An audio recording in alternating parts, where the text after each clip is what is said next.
তো মেসির এই ফ্রি কিকের জন্য তারা আগে থেকে যে প্রিপারেশন নিয়ে আসছিল এই জিনিসটা পুরোপুরি ক্লিয়ার। তো আপনারা যারা যারা মানে রেগুলার ফুটবল দেখেন তারা অন্তত এই জিনিসটা ক্লিয়ার যে এই সেট আপটা আপনারা সবাই পরিচিত, আর এই সেট আপটা নর্মাল কারোর জন্য দেওয়া হয় না। দেখেন এই জায়গায় 1 2 3 4 5 5টা খেলোয়াড় যারা নাকি সবাই 6 ফুট প্লাস, ওই জায়গায় আবার একটা খেলোয়াড় শোয়াই দিচ্ছে।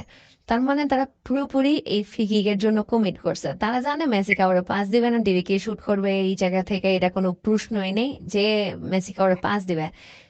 এই জায়গায় 3 জন খেলোয়াড়ের ধর মানে রেখা দিছে, এই জায়গায় একটা খেলোয়াড় রেখা দিছে যেন ইন কেস ও পাস দেয়। সো মেসির জন্য হার্ড করার জন্য সব কিছু করা হয়েছে, যে নাকি মানে এটা এক্সপেক্টেড। তারাও জানে যদি মেসি এই জায়গা থেকে ফ্রি কিক পায় অবভিয়াসলি স্কোর করার ট্রাই করবে, এই জন্য এই সেট আপটা দেওয়া হয়েছিল। বাট জিনিসটা দেখেন আপনি, এই জায়গায় 6টা খেলোয়াড়, গোলকিপার ডান সাইডে, বাট মেসি এই 6টা খেলোয়াড়ের উপর দিয়ে মারবে, ব্যান্ড করবে, নাকালের মতো লাগবে, but he is going to score.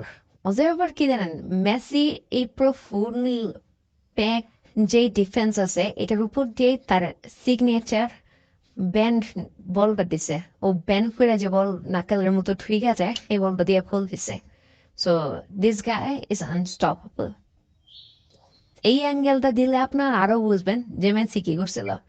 So Messi take on this, মানে পুরো ফুল 6 প্লেয়ার্স, দেখেন বলটা মারছে, এই সবাই খেলোয়াড় উপর দিয়ে গেছে, সবাই জাম্প করছে, লিটারালি সবাই জাম্প করছে, বলটারে সুন্দর করে কেমন ঠিক আছে।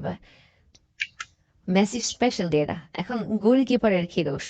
গোলকিপার ছিল এই সাইড পুরোপুরি দেখার কথা ছিল, আর এই সাইড এই 6 জন খেলোয়াড় দেখার কথা ছিল। একটা গোলকিপার অবভিয়াসলি পুরোপুরি উম, পুরাটা বাদ দেখতে পারে না, এটাই স্বাভাবিক। সো সে একটা সাইড নিয়ে নিতেছিল, বাট সে কি করবে এই ক্ষেত্রে, তার কিছুই করার ছিল না।